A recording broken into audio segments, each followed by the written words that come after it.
Bueno, acá estamos visitando a los muchachos de Malvinas Siempre, unos amigos que siempre colaboran con el programa. Me llevo a la mejor picha malvinera, estamos, bueno, mejor dicho, están cumpliendo unos 10 años y podemos encontrarlos en el barrio de Floresta, en la calle Joaquín B. González 974 y también por las redes sociales, en Instagram como malvinas.siempre y en Facebook como Malvinas Siempre. Así que como siempre te digo, gracias Gracias, Luquita. Mati. Gracias. Saludos a la audiencia.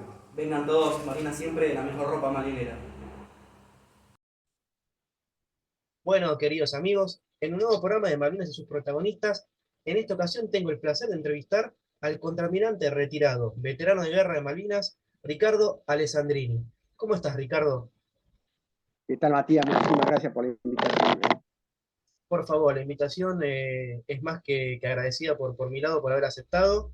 Y sinceramente a mí el tema del submarino siempre me interesó y nada mejor que poder charlar con vos, justamente que fuiste jefe de armamento del San Luis, para poder darnos un buen pantallazo de lo que fue la actuación del mismo. Bueno, Matías, te agradezco, te vuelvo a repetir, me alegra mucho porque por el impulso que le das a esto, sobre todo una persona joven que se interese por este tema que fue tan caro para para la Argentina, ¿no? Bueno, mira, yo tengo acá preparada una Sí, conferencia, una presentación para que puedas vos después usarla, utilizarla como quieras. Eh, Te puedo decir que inicialmente yo te había preparado para que veas o reconozcas cómo era un submarino en la época de la Segunda Guerra Mundial, para que puedas ambientarte sí. y compararlo con el submarino San Luis de esa época, hace 40 años. Ujú. Eh, y te vas a llevar la sorpresa de que eran muy similares en su contextura interna. Bueno, avanzo para Ok, que veas. Pues fíjate, estos son submarinos del clase 7 de la Segunda Guerra Mundial alemana, ¿eh? sí. Con, digamos, equipamiento de la época, que no tienen, por supuesto, no tenían los submarinos nuestros en ese momento. Eh, pero por las dimensiones te vas a dar cuenta que era muy parecido. Vos fíjate que esto es una estación de turbas a torpedos de esa época. Ujú. ¿Mm? Ahí se ven cuatro portas, dos Sí, cerradas y dos abiertas, con todos los mecanismos necesarios para complejos de por sí, para el empleo de los torpedos, la carga y disparo, por supuesto. Acá se ve una vista del compartimento, donde hay un torpedo que está preparado para ser embarcado entre un tubo. Se ven literas a los costados, que es donde dormía el personal. Había que aprovechar todo el espacio posible. ¿Mm? claro. Eh, Ahí se ve digamos, cómo comía la gente. Acá está el mismo compartimento de torpedos, ves los Las tubos compuertas, ahí, sí, eh, porque el lugar era muy escaso, muy sí. pequeño. El diámetro era mucho más pequeño que los de ahora. En las dos fotografías de arriba son dos fotos de submarinos clase 7 de esa época, y si vemos las dos figuras de abajo, las dos fotos de abajo son del submarino San Luis. ¿Eh? Ves Muy que parecido. el tipo de vista de los torpedos es muy similar. Este es el cuarto de rota, la mesa de rota, mejor dicho, con equipamientos, las ondas, por ejemplo, eh, el indicador de rumbo. Bueno, y estos que están tapados por acá eran todos elementos para medir la profundidad, eh, eh, la presión, etcétera, etcétera, ¿no? Medir los gases dentro del submarino, que es fundamental. Hay tres tipos de gases que son fundamentales para el control de la atmósfera, que es el oxígeno, el nivel de oxígeno, el nivel de CO2 y el nivel de hidrógeno. Los tres son fundamentales y vitales para la vida a bordo.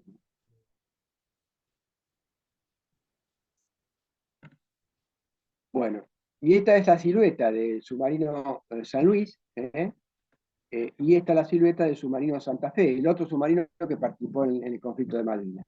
El submarino Santa Fe era bastante más grande, con casi 800 toneladas, era un submarino también posterior a la Segunda Guerra Mundial, americano.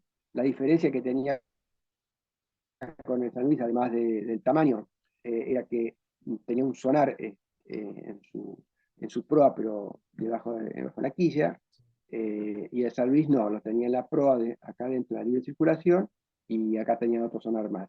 Entonces, eso le daba una habilidad al submarino San Luis, que no la tenía el Santa Fe, que era la de poder asentar en el fondo, o sea, posarse sobre el fondo. Este no lo podía por el sonar, no lo rompía. La maniobra de asentar en el fondo es una maniobra que facilita de alguna manera la posibilidad de engañar al posible enemigo, al no generar movimiento y evitar ser detectado, o sea, enmascararse en el fondo. Bueno, acá tienen dos vistas más de ambos submarinos, desde aquí. Bueno, y acá tenemos lo que es un submarino TR-700, o sea, submarinos que posteriormente se incorporaron de quinta generación en Argentina, de origen también alemán, y son los de la clase San Juan y Santa Cruz. San Juan recuerdan ustedes que es el submarino que tuvo esa avería, siniestro, y con el cual perdimos lamentablemente a 44 tripulantes en el 2017. Pero este submarino ya era mucho más grande, con dos cubiertas, y el doble de capacidad de batería. Y por supuesto elementos electrónicos de última generación para esa época, los años 80, 85. Esa es una vista interior de los submarinos TR-1700, ves mucho más espacioso, todo el cuarto de torpedo es mucho más amplio, el cuarto de control de comando con una mesa de control de inmersión,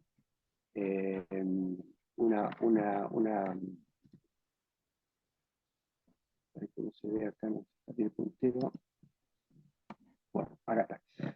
Los dos periscopios, el control de profundidad y de rumbo, o sea, todo concentrado en un solo habitáculo. Después acá abajo pueden ver una sala de estar y comedor de personal de tropa, las máquinas, bien complejas por la cantidad de equipamiento que lleva, ¿no? Bueno, yendo ya a la operación de 1982, nosotros teníamos 4 submarinos y un buque de apoyo. En realidad, de los 4 submarinos, 2 de la clase Gapi o americanos, Santiago del Estero y Santa Fe, el Santiago del Estero estaba fuera de servicio y el Santa Fe estaba en servicio, pero limitado, porque tenía las baterías casi agotadas, lo que le daba muy poca capacidad para mantenerse en inmersión. El submarino Salta de la clase 209 alemán, los chiquititos como San Luis, estaba en prueba post-reparación, estaba fuera de servicio porque no pudo habilitar sus equipamientos, tenía un problema en el eje que le provocaba demasiado ruido y no pudo dictarse a tiempo. Y el submarino quedaba el submarino San Luis solo, en servicio como operativo al 100%. En realidad no estábamos tampoco al 100%, teníamos los 4 motores diésel, había uno fue de servicio. Lo que nos quitaba un poco de flexibilidad en la carga de baterías, pero de todas maneras no era demasiado preocupante. Y el aviso Irigoyen, que era el aviso de Apolo submarino. Ustedes recordarán que durante las operaciones de Malvinas hubo 2 teatros, el Teatro Malvinas y el Teatro Atlántico Sur. El Teatro Malvinas al principio se conformó la Operación Rosario, fue la operación anfibia que el 2 de abril reconquistó las islas. En esa operación participó el submarino Santa Fe para el desembarco de tropas especiales, que son los que marcan las playas, la línea de playa, para que después puedan desembarcar las tropas terrestres. Hecho esto, el submarino se desentiende de esta operación y vuelve a puerto.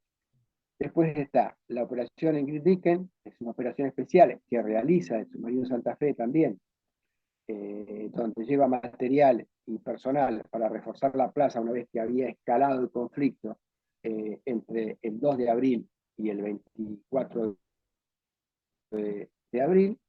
Eh, y después la operación ofensiva realizada en Malvinas por el submarino San Luis.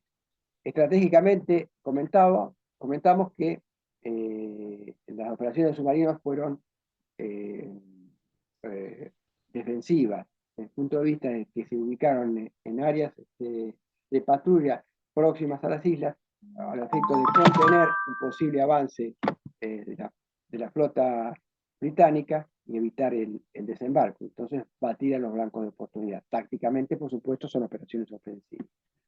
Una operación estratégica ofensiva hubiese sido ir a buscar en el medio del océano a la flota británica. Eso es prácticamente no recomendable para un submarino diésel de baja velocidad.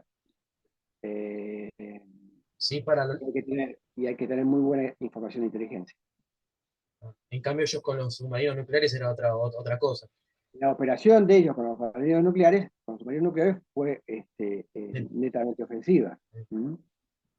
Porque esa es la característica y la flexibilidad que le da un submarino nuclear respecto a un submarino convencional, diésel, en la capacidad de mantener altas velocidades durante muchísimo tiempo. Entonces puede desplazarse rápidamente de un lugar a otro. Esa es la principal ventaja que tiene el submarino nuclear. Bueno, las fechas son estas. El submarino Santa Fe zarpa el 24 de marzo para la operación anfibia y llega el 1 de abril, 2 de abril se zarpa. Después vuelve a puerto y vuelve a zarpar el 16 de abril. Y para reforzar la plaza, en el 24 de abril se producen los hechos, el 25 de abril cae. Que ya todos conocemos. Yo voy a hablar sobre el submarino San Luis. El submarino San Luis zarpa el 11 de abril, llega al área de patrulla el 30 de abril y vuelve el 19 de mayo. ¿Por qué estas demoras?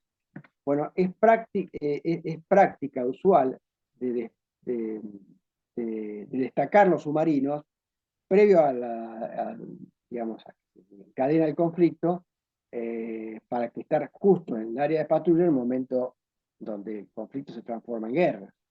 Entonces tiene un tránsito que resta de la capacidad operativa del submarino. Salvo que tenga un blanco de oportunidad de tránsito, todo esto es pérdida operativa para el submarino, ¿no? Sin embargo, zarpamos el 11 de abril y tuvimos que hacer todavía una espera en un área que se llamaba Santuario, frente a Comodoro Rivadavia, más o menos, y a pocas millas del área de patrulla inicial. En realidad, lo que está marcado en amarillo es el área de exclusión de 200 millas, ¿no? Bueno, y las áreas de patrulla que la van a ver estaban ubicadas acá en el norte y en el este. Bueno, ¿qué pasó? Nosotros en marzo estábamos operando en ejercitaciones en aguas afuera en Mar del Plata, con la flota naval de Argentina, y había un operativo, digamos, con Uruguay, y operábamos también con la aviación naval. Pero habíamos zarpado alrededor del 8 o 10 de marzo, y el 25 de marzo nos ordenan tomar puerto, sin ninguna indicación de nada. Cuando llegamos a puerto nos ordenan alistarnos para una partida de guerra. El 1 de abril nos toma, digamos, la sorpresa, el 2 de abril, cuando nos informa el comandante de la Fuerza de Submarinos que Argentina había reconquistado las Islas Malvinas. Entonces, durante ese trayecto, hasta el 11, ese lapso de tiempo, hasta el 11 de abril, preparamos y alistamos el buque para zarpar, para esa partida de guerra. El 11 de abril zarpamos. ¿Y vos en ese momento qué grado tenías? En ese momento yo tenía grado teniente de navío. ¿eh? Estaba en el 82, así que estaría en mi tercer año de teniente de navío, y es equivalente a capitán en el ejército, ¿no? Y Bien, Ricardo, ahí nos estabas comentando entonces que eras teniente de navío. ¿Y qué edad tenías? ahí era teniente de navío y tenía 32, 32 años. 32 años. Bueno, estaba casado por supuesto, tenía 2 hijos y mi señora estaba esperando el tercer hijo. cuando zarpamos. Así que todo un acontecimiento fue. Sí. Bueno, más o menos la historia de todos, ¿no? Ujú. Para esa época la mayoría éramos jóvenes, estábamos chicos y algunas madres embarazadas, así que doble sufrimiento, ¿no? Entiendo. Así que bueno, entonces, yo te decía, tenía ya una experiencia de haber estado el año anterior en submarinos y había estado en otros submarinos efectuando lanzamientos de torpedos, así que tenía una experiencia de base importante. Sí. Y además, era mi segunda campaña de guerra, porque en el año 78 había estado embarcado en el submarino Santa Fe, Ajá. el cual participó, bueno, había participado los 4 submarinos en esa época, en el conflicto con Chile, que bueno, gracias a Dios no se llegó al conflicto armado, pero fuimos desplegados y en aguas de este eventual oponente. Así que teníamos y sabíamos cuál era la adrenalina de una campaña de guerra, ¿no? Sometida a esa presión. Entiendo. Bueno, cuando nos dieron la orden de alistar el submarino, bueno, lo usual, se demoran unos días para el embarque de las armas. En este caso nosotros embarcamos 10 torpedos ST-4 y 14 37. Los 37 eran torpedos americanos antisubmarinos, Ujú. de una generación muy avanzada para esa época todavía. Eran torpedos inteligentes, igual que los torpedos ST-4, nada más que los ST-4 eran torpedos eh, antisuperficie fundamentalmente, eh, eh, pero eran torpedos prototipos. En realidad fueron construidos eh, en realidad sin pruebas anteriores de combate, y tenían fallas, evidentemente tuvieron fallas, ¿De qué que origen se son? fueron subsanando en el tiempo, pero en el momento que lo tuvimos que usar, tuvieron Fallaron. fallas. ¿Son de qué origen estos? Alemanes, Alemanes. Ah, los 74 eran alemanes. Y además, una diferencia fundamental, los 37 se lo comprábamos al paquete que venía con el submarino a la Armada americana. Tanto es así que hasta el año 82, que nosotros entramos en este conflicto, nos seguían llegando actualizaciones del torpedo marca 37. miren. Bueno, y se marcó todo lo que es necesario para una campaña de 40 días, 50 días. Nuestra campaña duró exactamente 39 días y 39 noches, eh, así que llegamos con lo justo. Sí. Embarcamos para 33 hombres, equipo de personal, tiempo total de alistamiento de 16 días, ahí te tengo indicado. O sea, lo que nos costó alistar todo el submarino. Hicimos reparaciones en el último momento, limpieza de casco, todo lo usual. Fíjate, la maniobra para embarcar torpedos, lo dificultosa que es. Embarcar ahí 10 torpedos mediante esta maniobra es tremendamente difícil, porque adentro hay que desarmar todo el pasaje hasta el compartimento de torpedos. Es bastante complicado. El compartimiento suele estar abajo, ¿no? Está abajo, claro. Eh, Está abajo de la línea de flotación. Digamos que ahí el torpedo, el buque está apopado, o sea, la proa levantada para que pueda descubrir la entrada de las puertas de los tubos de torpedos y por ahí embarca. ¿Mm? Por esa plataforma especial que se pone. Ese es un torpedo de ST-4, largo.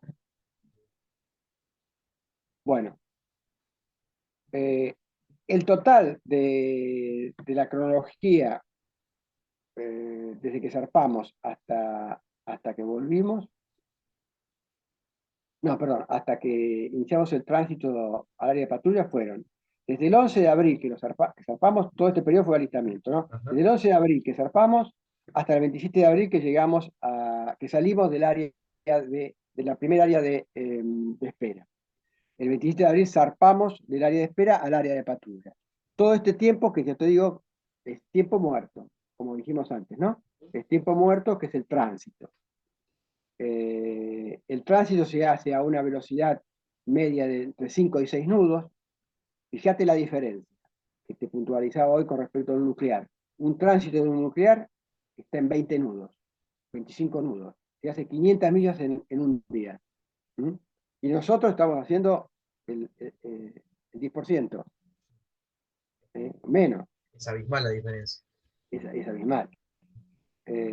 Bueno, el 28 de abril se arriba al área de patrulla, un poco después, 30 de abril, abrimos área de patrulla, y el 1 de abril tenemos el primer evento, digamos, ofensivo, que es el primer ataque a la flota británica y la consecuente respuesta por parte de la flota británica. Ahora yo te lo voy a comentar. Bueno, El 8 de mayo tuvimos otro evento, que fue un evento antisubmarino contra un blanco submarino, posible blanco submarino. Y el 11 de mayo, otro evento de una acción contra un grupo de tareas británico frente a la boca, saliendo de la boca del estrecho San Carlos. El estrecho que divide a las dos islas, a la isla Grande y la isla Soledad. Bueno.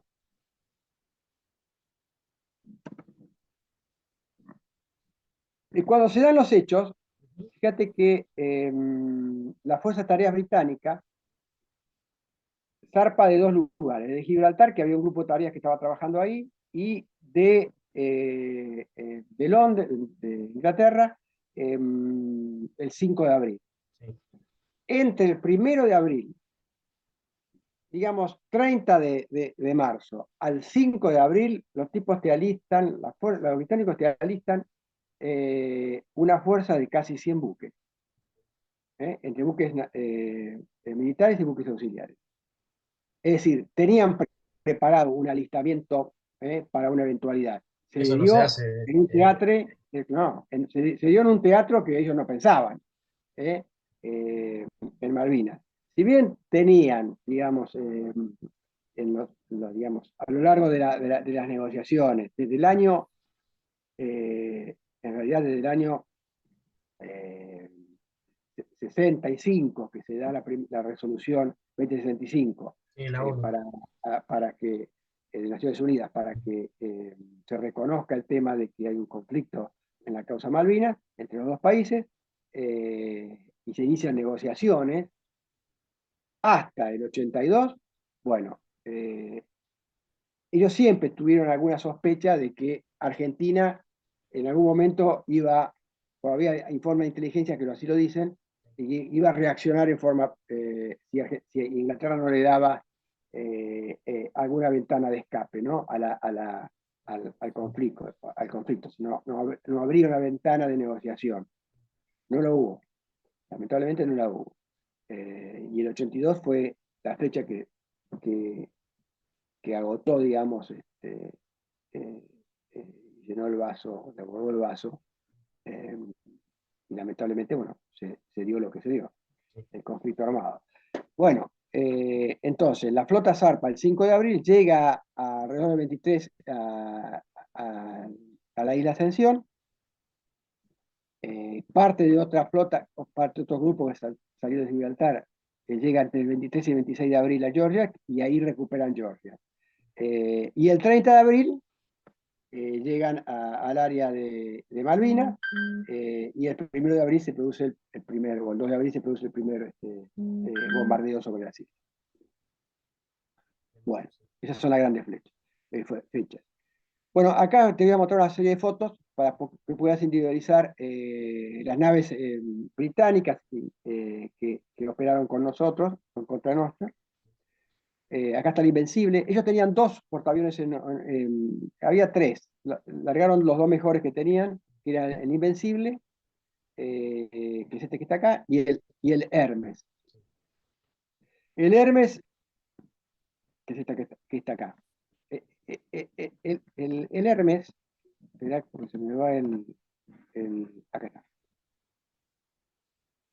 Este es el Invencible, ¿no? Se me fue.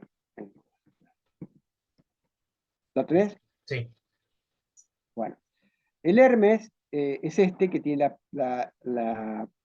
digamos, la pista lanzada, la plataforma lanzada, que permite el decolaje con menos pista para correr al avión, Ujú. y también tiene los aviones Harrier que de despegue horizontal, ¿no? O vertical, perdón. Vertical. Acá se ve operando con un helicóptero. Acá tenés un helicóptero, uno de los helicópteros que operó en contra nuestra, que es del Escuadrón 826, embarcado en el Hermes. El Hermes estaba embarcado el comandante de la flota, ¿verdad? Que era, la flota, que era eh, el, el almirante ¿no? Woodward. Este es el grupo de acción antisubmarina que operó contra nuestra el 1 de mayo, que eran dos fragatas F-22, la Brilliant y la Yarmouth, muy avanzadas para su época, poseían sonares de frecuencia modulada que creaban un ruido en el agua para facilitar, con distintas tonalidades, para poder facilitar la detección del blanco en el rebote sobre el Sí. blanco y poder así clasificarlo bueno, detectarlo y clasificarlo. Es como yo siempre digo, ¿para qué que es pianista? Cuando la nota perdura durante, y las distintas tonalidades perduran en el tiempo, es porque vos estás haciendo una maniobra en el piano, que es apretar un pedal, ¿no? Yo no soy muy entendido en piano, pero cuando la nota permanece durante un tiempo en el aire, en el oído, se siente en el oído. Bueno, esto era igual, era terrible porque generaba una incertidumbre en la gente, en la presión en la gente enorme. Nosotros teníamos 3 sonaristas permanentemente en los sonares. Incluso la estación para descanso de ellos era al pie del sonar, con colchonetas, dormían con bolsa de dormir. Listo todo el Eh, tiempo. Todo el tiempo, a partir de que entramos en combate, ¿no? A Sí. partir de que entramos en el área de patrulla. Sí, era tremendo el desgaste que sufrían, porque hay que tener en cuenta que los sonaristas son el ojo para el no vidente, es el bastón del no vidente. Exacto, sí. Ellos tienen que estar tan adiestrados perfectamente para poder diferenciar un sonido de otro y poder clasificarlo. Y Ujú. decir, este es tal tipo de buque. ¿Mm? Increíble. Es así como se opera, no hay ventanas en el submarino, no lo puedes ver, salvo que Ese. salgas a periscopio y puedas ver en el horizonte, que así lo hemos hecho. Y en las oportunidades que salimos, que es una exposición, digamos, arriesgada, Sí. las 2 o 3 oportunidades que salimos había niebla. Lamentablemente no pudimos ver. Este es el grupo de bombardeo terrestre, 2 de los buques que operaron en ese momento, el 1 de mayo, que es el Alacrity y el Gran Morgan.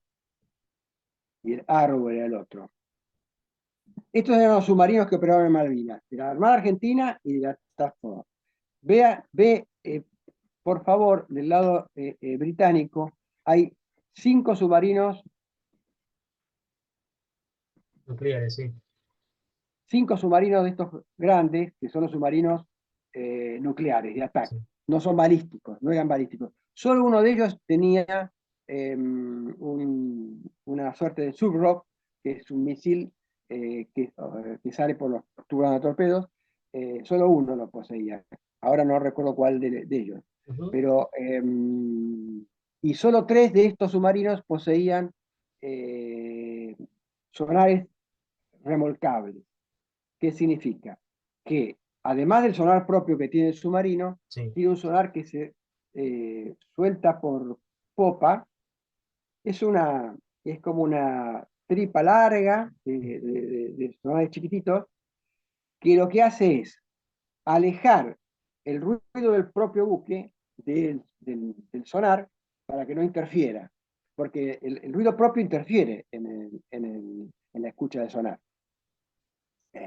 Entonces, lo que hace ese arreglo remolcado es independizarse del ruido de a bordo, lo elimina, porque se aleja, y tiene más facilidad entonces de obtener la detección de un blanco, que sea submarino, lo que sea, a mayor distancia. 3 de ellos lo tenían. Bueno, y finalmente un submarino más pequeño, el Onyx, que es un submarino diésel. no nuclear. Esos son los 6 submarinos que participaron en el conflicto. Las fuerzas submarinas, fundamentalmente los nucleares, tuvieron la misión fundamentalmente de inteligencia y de protección al grueso de la flota. En un momento dado, la mayoría de los submarinos fueron distribuidos en el litoral argentino para, primero, para bloquear a la flota, y después para obtener información de inteligencia. ¿De qué? De las aeronaves que salían de las bases. del continente Ujú. y que se dirigían a atacar a la flota. ¿Mm? Bueno, y los 4 nuestros que Sí. ya te comenté anteriormente en esta operación. Esto fue sencillamente y muy súbitamente lo que pasó con el Santa Fe, que no lo voy ahora eh, a detallar en sí. Estas fueron las fechas, ya les comenté hoy. El 24 de marzo, 2 de abril. Y 6 de abril tenían previsto llegar acá el 23, que llegaron, y al poco tiempo se encontraron con... Los estaban esperando, los pudo sortear. Desembarcaron lo que tenían que desembarcar, y cuando pegaron la vuelta y fueron sorprendidos por helicópteros de los destructores que tenían ahí, sortearon un área de patrulla de un submarino nuclear que estaba en la zona, que era el Conqueror, creo. Y con esto quiero demostrar que es muy difícil la detección submarina o superficie submarina. Es muy, muy difícil. No es fácil. Ahora, cuando lo detectan, es muy difícil romper el contacto para el submarino. Bueno, y acá estamos con el submarino San Luis. Estas eran las áreas donde estaban planificadas de que tenía que estar el submarino San Luis, que podía estar ubicado el submarino San Luis. A nosotros la primera área que nos asignaron fue el área María, que está acá. Esta es el área Isabel, que después se agranda y se suma a María. ¿Mm? Esta área estaba muy pegada, tangenteando la costa de las islas, ¿eh? Y dentro del área teníamos libertad de maniobra para detectar e incluso utilizar el uso de las armas. A partir de cuando se libera, eso es cuando nos destacan del área de exclusión, del área de espera Enriqueta, que se llamaba, frente a, como te dije, a Comodoro Rivadavia, muy cerca del área de exclusión, por acá. Es interesante, bueno, no lo tengo acá, pero te lo voy a mencionar. Es interesante porque mientras estábamos en el área de espera, y a partir de que nos... Bueno, se me fue de nuevo, ¿no? ¿Querés parar la grabación un minuto? Ahí está. ¿Qué sucede acá? Te voy a decir exactamente. Ujú.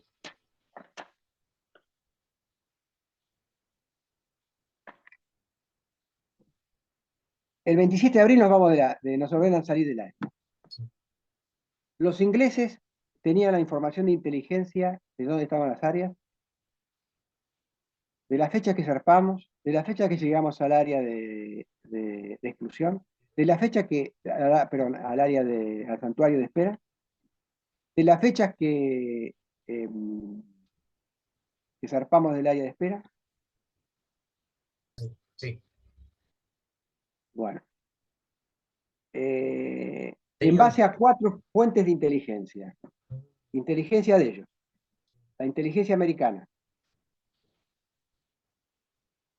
la embajada británica acá en Argentina y Chile.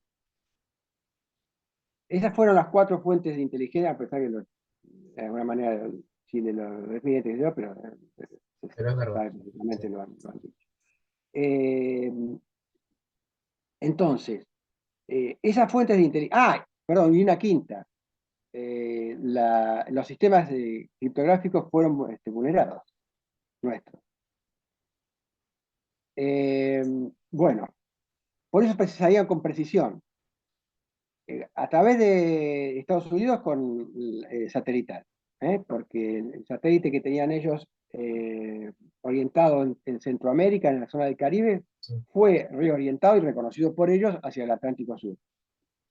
Eso es indiscutible.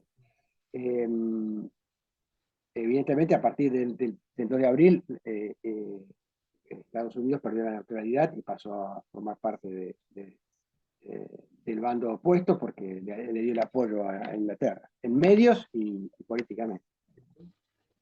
Bueno, el 27 de abril, cuando zarpamos de ahí otra vez, no sé si, bueno, cuando zarpamos del 27 de abril, Sí. como ellos tenían la información de inteligencia, le ordenan a un submarino nuclear, y esto es información muy fresca, digamos, del 2015 en adelante, Sí. y cuando se empiezan a abrir los archivos. Se cumplen, en 2012 se cumplen los 30 años, los británicos empiezan a abrir archivos, gente que habla, y participantes que hablan, a pesar de que todavía hay muchos secretos, hay gente que habla, y bueno, todavía no se pudo saber a ciencia cierta si el Invencible fue tocado o no fue tocado en el ataque de los superestandartes. Pero algún día va a hablar y bueno, o se abrirán los archivos secretos. Eh, bueno, destacan al submarino Spartan. Bueno, entre el 27 y el 28 estuvimos par a par con el submarino Spartan. Nosotros no lo fuimos. Sabíamos que había submarinos que iban a ser desplegados en el área Zona, sí. nuclear. Pero ellos sabían que estábamos ahí, nos estaban buscando. Bueno, tengo el informe de la declaración del comandante del Spartan, en donde dice que lamentablemente se tuvo que ir de la zona y abandonar la búsqueda del San Luis porque el estado de mar que provocaba el ruido sobre su sonar y la fauna hidrológica le impedía poder lograr la detección del submarino. Yo no sé si fue excusa o no para alejarse de la zona, porque tampoco es gratuita Ellos también la corrían posibilidad de riesgo, obvio. que, y claro, correr un riesgo enorme, sobre todo hubo baja profundidad. Ujú. Los submarinos nucleares que desplazaban arriba de los 4.000 toneladas eh, estaban limitados por el tema profundidad. No obstante eso, se acercaron mucho a la costa argentina. Y nosotros tuvimos un quinto evento cuando volvíamos con otro submarino, que fue el submarino, eh, el Valiant, Ujú. que nos fue a esperar a la entrada de Mar del Plata. Mira, Eso tampoco se sabía. tenían toda la información. Sí, toda información que después se salió. Que también estuvimos ahí de que no nos detectara y nos hundiera, nos atacara. Bueno, a partir de ahí nosotros zafamos. Y para colmo, un día antes del 27 tuvimos que salir a superficie. Sí. Antes tuvimos que salir a superficie ahí en el área de espera porque se nos produjo un ruido importante en la libre circulación de la cubierta, pues se había soltado una tapa. Así que por ahí han visto alguna foto donde yo estoy de naranja subiendo una escala. Ahora la vamos a ver porque después la tengo. Tuve que salir a cubierta con un cabo Sí. para poder identificar dónde estaba el ruido, porque golpeaba permanentemente y cegaba parte de la escucha sonar. Así que nos podía haber agarrado en superficie, él o un avión. Bueno, la zafamos. Eh, Logramos anular el ruido y nos fuimos de nuevo para abajo. Bueno, zarpamos de ahí del 27 y llegamos al área María, el 30, y el primero se produce el primer evento. El primer evento fue realmente el evento más importante que tuvimos en acciones antisuperficie y antisubmarina. Fue un evento que duró 19 horas, totalmente estresante, para ambos bandos, te digo, Sí, claro. porque no nos podían ubicar y sabían que estaban ahí y había una unidad especial con 3 destructores y 3 helicópteros buscándonos. ¿Para qué? Para preservar al grupo de ataque que por el costado Iban a eh, bombardear el Puerto iban a bombardear Argentino. Puerto Argentino. Ujú. Eh, Nosotros no nos podíamos alejar demasiado. Ahora te voy a mostrar, si se ve, hacia la zona de la bahía de Puerto Argentino porque esa zona estaba minada. Sí. Cuestión que nosotros tuvimos la noticia cuando zarpamos del área del santuario, ahí en el 27-28. Que estaba tomaba parte del área Isabel y protegía la entrada de Puerto Argentino. Bueno, ¿qué sucede el 1 de mayo? El 1 de mayo tenemos la acción de portaaviones Hermes, donde destaca al grupo de helicópteros, 3 grupos de helicópteros, Siquín, hacia un contacto que detectan, que posiblemente podemos haber sido nosotros. Esta zona estaba muy, digamos, invadida por fauna histícola, y la zona donde estábamos nosotros, en el área de patrulla, había muchos buques viejos hundidos, enterrados en la arena. Sí. Así que era todo un problema porque daba falsos blancos también. Cuando hubo contacto y le informan al comandante que estaba, si estas son las islas, digamos, esto es en grande, ¿no? Si estas son las islas, el grupo de portaaviones del portaaviones, se había dividido del Invencible, estaba más cerca de Georgia, o más hacia el centro. El grupo de Hermes estaba en este costado, unas 100 millas más o menos, protegido por otros buques, y es donde destaca el grupo de bombardeo y el grupo de acción antisubmarina. Ahí le dicen al comandante, tenemos un contacto posible submarino en el área próxima a Malvinas, en el norte, entre el estrecho de San Carlos y Puerto Argentino, y ahí ordena, bueno, destacarse. Y ahí hay un libro que sacaron hace poco, muy bueno, que se llama de Mariano Schiaroni, lo debes conocer a Schiaroni, no sé si Sí, lo conoces. sí, sí. Bueno, es este que está acá. Que esa es la frase que le dice el comandante del grupo, o sea, el almirante Woodward al comandante de la Brilliant, que es el que se nos larga a atacarnos a nosotros. Que le dice, go find him and bring me back his hat. ¿No? Andá, encontralo y tráeme la cabeza, la gorra del comandante. Esa es una frase que le quedó y el comandante de la Brilla en su bitácora, en su libro, en su historia posterior cuenta, que él sabía que iba y no no la iba a encontrar porque había mucho seco. A pesar de eso, mirá, en ese evento, el 1 de abril, yo te había anotado por acá, la cantidad de torpedos y en total, durante toda la operación Corporate, Sí. las fuerzas antisubmarinas lanzaron 24 torpedos Barca 46, que es el torpedo antisubmarino más evolucionado que tenían en ese momento. Había uno que recién salía, que era el Tiger Fish, que tuvieron muchos problemas con ese torpedo, y el Stingray. El Stingray era más avanzado. Varios problemas tuvieron.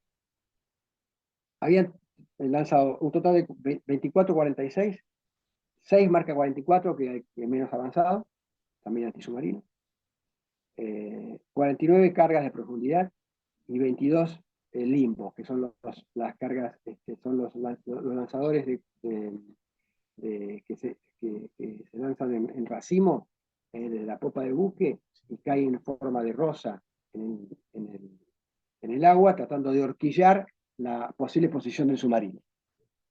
Son varios cargas chiquitas que rodean la posible posición del submarino. Entonces explotan a distintas profundidades y a los distintos costados del submarino. Bueno, de esa lanzaron 22.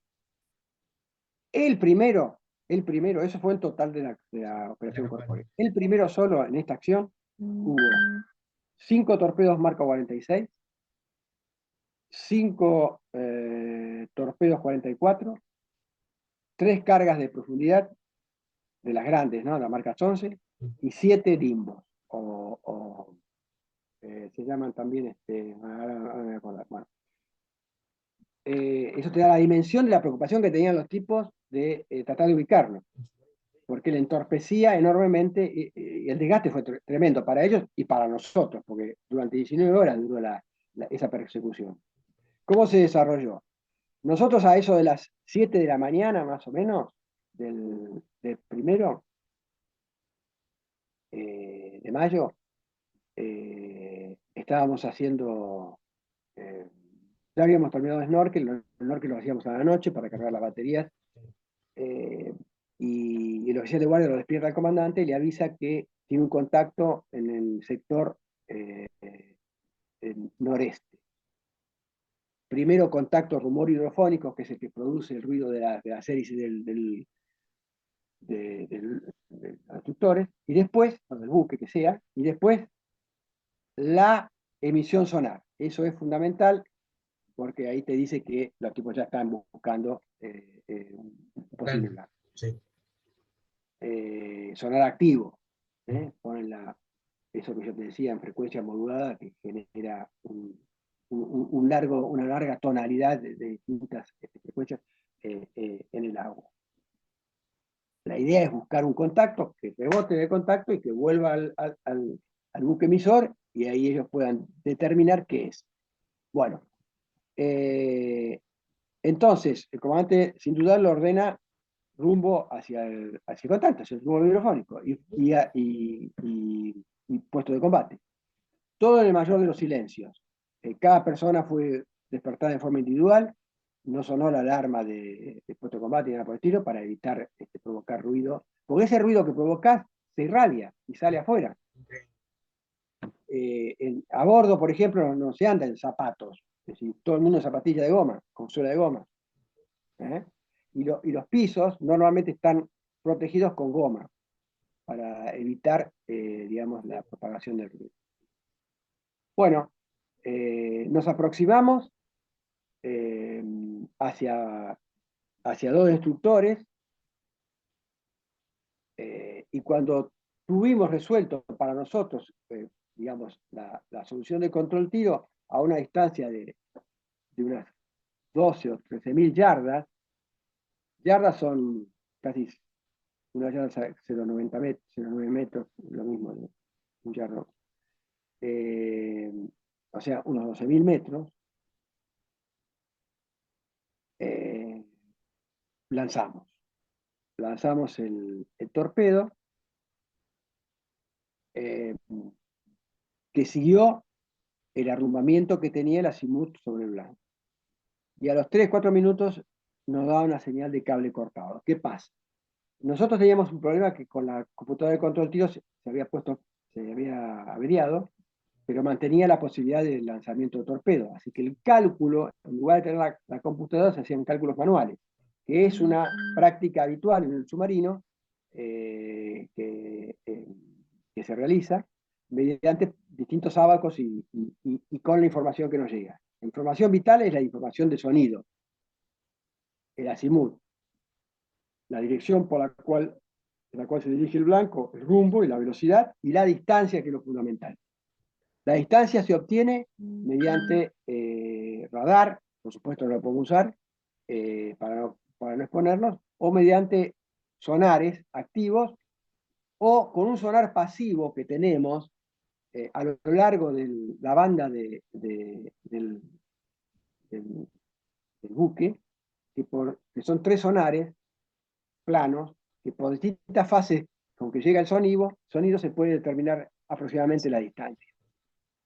Bueno, el cable, que es el cable filoguiado que le llega la orden al torpedo, se corta. Entonces el torpedo sigue en la dirección con un patrón de búsqueda, que es el último que tiene graduado. A su vez el torpedo tiene un sonar en la cabeza, con un alcance determinado, que es el que va buscando. Es la dirección. Bueno, no sabemos qué pasó porque el torpedo no explotó, no sabemos si fue evadido por el destructor, Si se perdió, lo pasó, no sabemos. Lo puede haber evadido, posiblemente, con falsos blancos, pero el torpedo no. Inmediatamente tuvimos el contraataque y la contraofensiva de ellos. Bueno, se nos vino encima de un helicóptero y un torpedo, lanzaron un torpedo que nos pasó por popa, lo evadimos con maniobras evasivas. Fundamentalmente, la maniobra evasiva del submarino fue alta velocidad, cambio de rumbos violentos y lanzamiento de falsos blancos, los decoy, que son burbujas, que son unos cartuchos así que al ponerse en contacto con el agua generan burbujas y falsos ecos, con la idea de seducir al sonar del torpedo y con eso evadir. Bueno, por suerte nos cruzó por popa y se alejó. Pero vinieron las cargas de profundidad. Yo creo que nunca nos tuvieron en contacto cierto y seguro, porque nunca estuvieron a menos de 2.000 yardas. 2.000 yardas, o con 2.000 metros, es mucha distancia para una bomba, no hace nada. La distancia letal para batir a un submarino son 7 metros en una bomba. Ah, A partir de ahí lo destroza. Entre 7 y 10, 12 metros le crea averías importantes, 20 metros pues lo puede sacudir, pero 2.000 yardas es imposible. Nunca estuvieron 1.500, no más. Y cuando nos pasaron por encima no nos tuvieron, porque nos pasaron por encima. La otra maniobra evasiva que hicimos fue de escapar y asentar en el fondo. Lo que yo te decía, que este tipo de submarinos podía asentar en el fondo y camuflarse en el fondo. Ahí, a las 3 de la tarde más o menos, no sé si lo tengo por acá. Bueno, esta es una imagen recreada del lanzamiento de un torpedo del submarino San Luis. Y acá lo que yo te conté son gráficos que te muestran fotos y recreaciones que te muestran la secuencia. O sea, lanzamiento de torpedos, contraataque de la flota, sí. Entonces, vos fíjate que cuáles son las maniobras. El submarino ataca Sí. y inmediatamente se pone en evidencia. Entonces, si hay elementos antisubmarinos próximos, lo detectan y le lanzan. Ajá. Lanzan el torpedo y el submarino inicia las acciones evasivas. Estos que acá ves son las burbujas que yo te decía, son los Sí. decoy, para tratar de seducir al torpedo que se viene encima. Distintos decoy se lanzan, incluso hay algunos que simulan ser un torpedo o un submarino pequeño Sí. que emite señales. Para que Entonces el vaya ahí el torpedo va, torpedo. claro, para que lo engañe al torpedo. Sí. Y si no, se apelan las cargas de profundidad del buque de superficie, ¿eh? Pero para que lo avería el submarino tiene que estar muy próximo al submarino. Sí. ¿Eh? Y la otra posibilidad que tiene el submarino es, bueno, además de maniobras de cambio de profundidad y alta velocidad, asentar en el fondo, que es lo que hicimos nosotros. La profundidad que había en el lugar, profundidad media de 80 metros, impide de alguna manera generar cambios bruscos de profundidad a alta velocidad porque te la pegás seguro. Entonces, a pesar de eso, nosotros asentamos en fondo a velocidad de 3-4 nudos, que es una velocidad importante, y abollamos parte de la quilla. En su momento, cuando llegamos a puerto, lo vimos. Ah, mira. Porque además el suelo del fondo del mar ahí es de mucho piedregullo, mucha Ah, piedra. lastima el casco, Eh, sí. Además con la fortuna de no haber pegado a nada, porque, como te digo, hay restos de barcos hundidos. Bueno, inmediatamente el 2 de mayo se produce el ataque al crucero Argentina por parte del Conqueror, Sí. ¿no? Le lanzaron 3 torpedos, de los cuales 2 le pegaron, son torpedos de corrida recta de la Segunda Guerra, los marca 8. Pero vos fijate, no tenían los Tigerfish y no lo usaron, porque confiaban totalmente.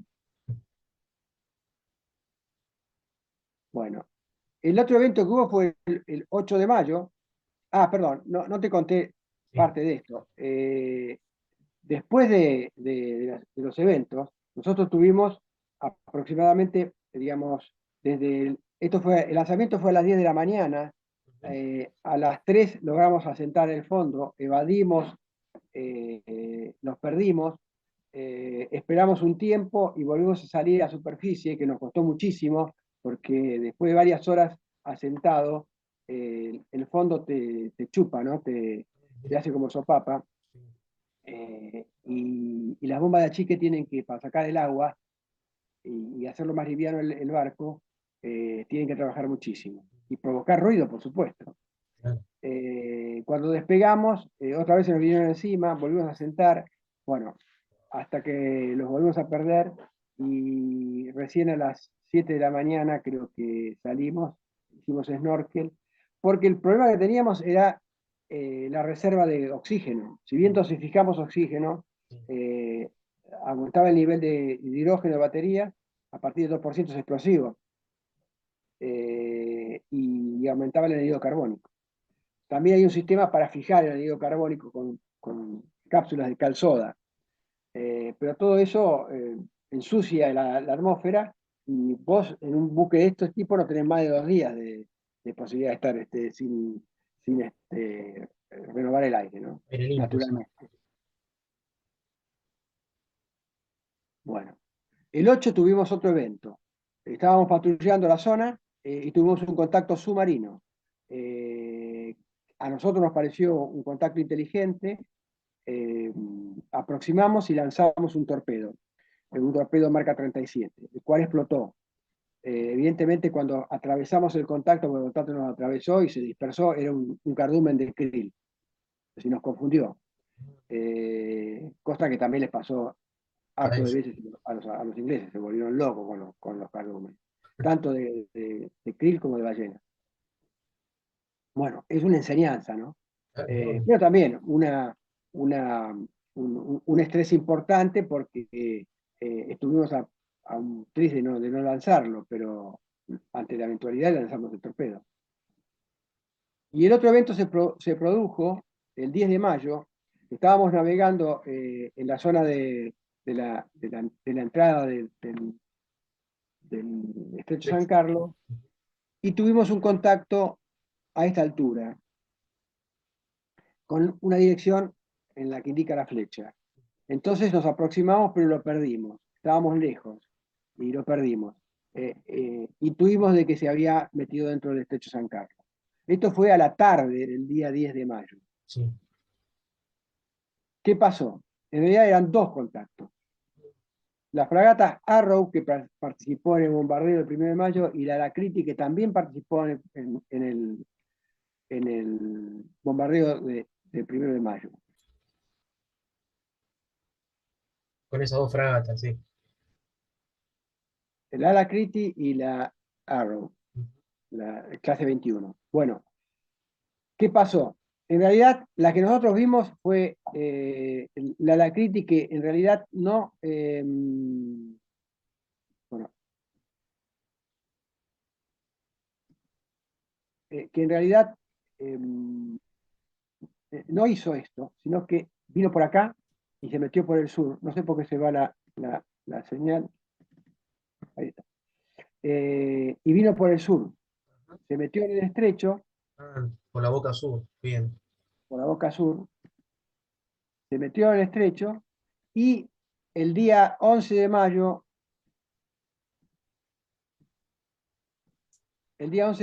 hunde al Hilo de los Estados Ujú. a la noche. ¿Qué pasa? El Alacrity se había ido por el sur y se metió Ujú. en el canal de San Carlos. Hunde Sí. el Hilo de los Estados y el Arrow vino por el norte de las islas y se ubicó a esta altura. Estaban formando parte de un grupo que estaba acá al costado, que formaba parte del grupo de tareas de la flota británica. ¿Nosotros qué hicimos? A la noche del 10 dijimos, bueno, el comandante dijo, bueno, vamos a esperar en la boca del estrecho, Sí, porque si se metió en el estrecho, nosotros pensamos que se había metido por acá, por el norte, ¿no? sí, Sin embargo, se metió por acá. En algún momento va a salir. claro, obvio. Y dicho y hecho, a las madrugadas, medianoche, tuvimos dos contactos que estaban saliendo del estrecho. El Arrow se acercó al estrecho, seguramente no lo vimos. ¿Y qué hicieron? Empezaron a aumentar la velocidad, emitieron para ver si había algo, pasaron a pasivo, aumentaron la velocidad. ¿Por qué nosotros sabemos que aumentaron la velocidad? Porque el blanco que aparece en el sonar Sí, es como una especie de banana que aumenta a medida que aumenta más ruido, o sea, cuando pone más velocidad. hace más ruido, sí. ¿Y qué hicieron? Los dos salieron en dirección noreste y quedamos en el medio de los dos. Entonces, ¿qué Claro. hicimos? Bueno, nos fuimos con el que estaba hacia la costa, que era la crítica. Estaba pegado a la costa, o sea, estaría a 2, 3 millas de la costa y nosotros estaríamos a 4 millas de la costa. Sí, Era imposible no pegarle porque la distancia, que es la mayor incertidumbre que tenemos, o que teníamos, la teníamos resuelta, porque sabíamos cuál era la distancia de la costa. Bueno, le lanzamos el torpedo, alistamos los dos tubos, dos tubos de los torpedos. El primer lanzamiento erró fuego. Imagínate la depresión a la uf, portada de motor y no salía el torpedo. Y se nos iba. Entonces lanzamos el segundo torpedo que estaba alistado y salió. Salió bien por la aleta, o sea, por el costado sería de babor de ellos, a alta velocidad. A los 4 minutos también de corrida cortó el cable, o sea, cortó la señal de cable cortado, pero se fue arriba del barco, seguro. Escuchamos un impacto metálico muy suave, leve, pero el torpedo no explotó y el buque se fue. Bueno, ahí el comandante supuso de que evidentemente los torpedos tenían serios paso. problemas y les Sí. dificultaba una maniobra exitosa en el ataque. No Ujú. obstante, después supimos, con el tiempo, había lanzado el Alacrity arreglos remolcados para es un decoy que produce ruido para seducir al blanco y que explote sobre el decoy y no sobre el blanco, sobre el torpedo, Sí. sobre el buque blanco. Mm. Eh, no lo confirmaron nunca ellos, de que recibieron ese torpedo. Incluso estuvieron reunidos con los años, hace pocos años atrás, 2, 3, 4 años, el comandante de mi buque con el comandante del Alacrity en Inglaterra. Se vieron, intercambiaron, por supuesto, eh, Experiencias. como, como debe ser, ¿no? Ujú. Experiencias y demás. Tanto así que al despedirse el comandante del Alacrity le dice al comandante nuestro que le agradece, la esposa le agradece que el torpedo no haya explotado, ¿no? Sí. Pero no reconocen del lanzamiento, por supuesto. Bueno, a partir de ahí el comandante rompe silencio e informa a su comando superior de que tiene fallas y, y muchos de los sistemas, debido al tiempo que ya había pasado, ofrecían em, bajo rendimiento y algunos fuera de servicio que nos obligaba a, A a tomar mover. precauciones y por lo tanto el comando superior nos repliega a puerto para alistarnos para una segunda patrulla. Y acá, en particular, se da la situación del quinto incidente, que es el que te decía con el submarino, el Valiant, Ujú. que es el que le ordenan atacarnos cuando estamos entrando a Mar del Plata. En realidad, ellos creían que íbamos a Mar del Plata. La información de inteligencia que tenían era Sí, que íbamos a Mar del Plata y no a Puerto Belgrano. Pero fíjate que sabían todo, es increíble todo, sí. conocían todo. Bueno, ahora te cuento. Acá hay una serie de fotos que te agrego para que veas. Esto es de Ujú. la patrulla. Sí. Este soy yo, Ajá. con 32 años. Este soy yo. Hay algunos fallecidos. Ya el segundo comandante falleció. Este oficial también falleció. Este es el comandante. Ujú. Esto forma parte del grupo de control de buque de rumbo y profundidad. Sí. Están ahí las estaciones. Estos cuadritos que están acá es la manivela que se usa para los timones de profundidad y de rumbo. Estas dos, esta y esta. Son parte de la dotación de oficiales. Acá estamos con el jefe de navegación. Yo también tomaba la patrulla. Ujú. No, acá miento, acá te miento. No, acá está también, esa es la patrulla. Sí, sí, sí, esa es la patrulla, correcto.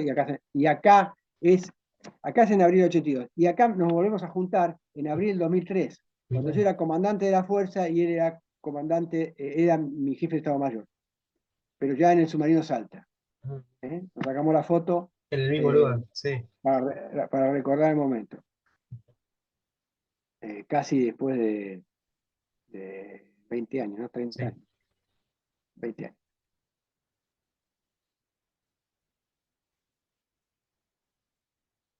Y acá cuando llegamos a Puerto Belgrano el 19 de mayo, que nos Ujú. recibe, por supuesto a la noche, que nos recibe el comandante de la fuerza. Y esta es la dotación.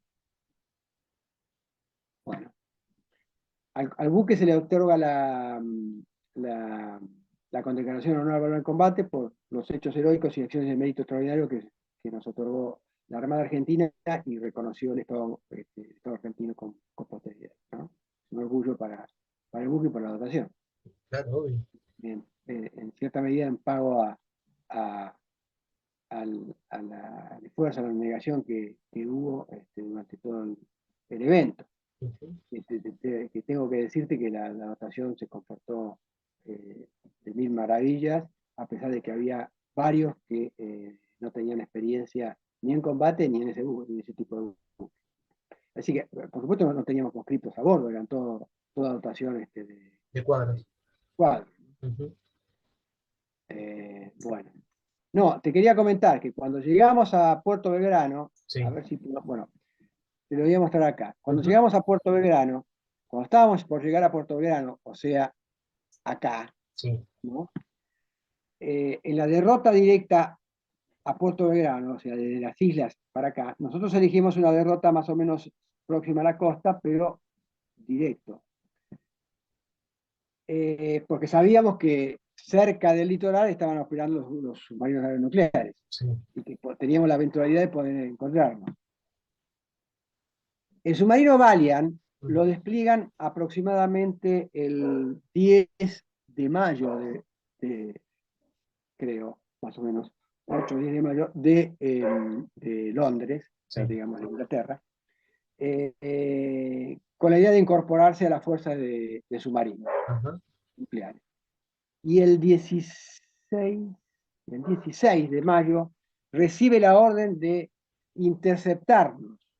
Nosotros ya estábamos en plena derrota hacia Bahía Blanca. Sí. En realidad ellos creían que íbamos para Mar del Plata. O sea que el 16, el 16 estaríamos por acá más o menos, Ajá. perdón, estaríamos por Península de Valdés, Sí. acá en la entrada a Bahía Puerto Blanca, Belgrano, sí. estaríamos por Península de Valdés, y ellos estaban bajando por acá. Pero pensaban que eh, íbamos a entrar a Mar del Plata.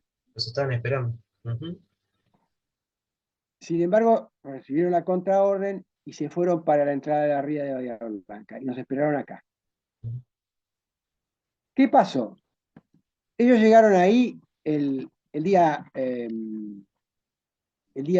17. Ujú. Nosotros entramos el 19 a la noche. Sí. Llegamos antes. Esperamos que se oscureciera para entrar a la noche. Ujú. Habremos llegado el 19 más o menos a la zona, 19 al mediodía, una cosa así. Ajá. Eh, el Valiant llegó el 17. Te vuelvo a repetir, el 17 nosotros estaríamos por acá. Sí. Ellos llegaron al 17 y se quedaron acá, esperando la entrada. Como no sabían exactamente el día que llegábamos, Ajá. pero tenían ahí a las 24 horas, suponían que los contactos que tuvieron en ese momento podían responder a nosotros. Tanto es así que en 2 oportunidades alistaron el torpedo para lanzarlo, hasta que detectaron que era remolcadores, buques pesqueros, hasta buques mercantes. Se volvieron locos. Es decir, el comandante, La Rochelle creo que era, del submarino Valiant, en su historia cuenta que fue tan desgastante el hecho de que lo volvió loco la cantidad de De fauna tránsito. que había y el tránsito, que es Ujú, imposible poder detectar un submarino diésel, ni siquiera snorkel. ujú. A pesar de que ellos tenían arreglo remolcado para poder detectar a mayor distancia. Sin embargo, reconocían que teníamos una ventaja de hasta 3 decibeles en unidades de medida de ruido por sobre ellos para poder, digamos, ellos detectarnos a nosotros. Bueno, de todas maneras, el 18 abandonaron se ve que informaba su comando, dice, no, acá no está, qué sé yo. El 18 abandonaron sorpresivamente la búsqueda, Sí. invirtieron rumbo, y en esa invertida de rumbo, en un momento del 18 nos tenemos que haber cruzado, a una distancia X, Sí. Pero eh, cruzarse. en forma paralela. Ujú. Ni nosotros detectamos a ellos, ni ellos nos detectaron a nosotros. Increíble. Supongo que fue una distancia importante, porque si ellos emprendieron el regreso al área de operaciones Sí. a alta velocidad, 20 nudos, estoy totalmente seguro que lo teníamos. Ajá. Eh, o estaban a una distancia muy grande o emprendieron la vuelta a baja velocidad. Bueno, y el 19 a la noche, cuando oscureció, nos metimos en Puerto Belgrano y ahí terminó nuestra odisea. Llegamos con un solo generador en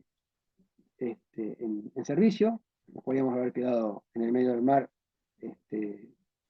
sin propulsión y sin energía, Sí. porque después de 39 días, digamos, nos afectó demasiado el desgaste, ¿no? Sí. Eh, Hay que tener en cuenta que los submarinos casi 209 de ese momento, el material no era del todo, estaba de cero. Y 40 días en el mar, Perfecto. evidentemente. Bueno, y así llegamos al término de esta odisea, la cual nos dio una gran experiencia. Eh, no tuvimos la posibilidad de batir a un blanco, pero sí le creamos un gran problema y un desgaste enorme, como te decía, en, en la búsqueda y en el uso de armas antisubmarinas que no nos pudieron alcanzar, ¿no? Entiendo. Ese fue el gran problema que tuvieron ellos, y en las memorias tanto de Burwell como de otros participantes Sí. lo manifiestan.